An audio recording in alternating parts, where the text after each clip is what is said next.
course, are our young people. I'm very proud to introduce you to our first mate, second in command. His job is to keep you safe and us on track, and he does it very well. He's an excellent manager. He's a high school. And their next-door neighbor bought an old cabin that was here, but it burned up one weekend, so Jack McManus rebuilt it again with a local. One, they learn to listen for my voice, which is so important when we start teaching these guys commands. Because with dog teams, all commands are verbal.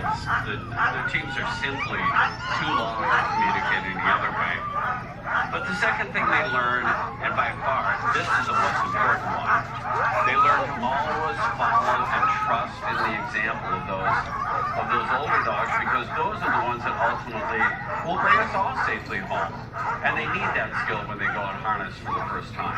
Well, they're doing well learning about rocks down here. But now let's talk about... The last difference between dog food and human food is the wood that we smoke the fish over. We like to use cottonwood or... A lot of folks are leaving their villages now and heading to their fish camps to harvest the salmon that are running up the Yukon River. But the animals, too, have adapted in remarkable ways. Now, I want you to meet Rangerford Tarandus this morning, our subarctic deer. Because this guy's an interesting... Original Chena Indian village that Captain Jim visited while he was out running freight. But when that village became inaccessible by boat, it largely ceased to exist.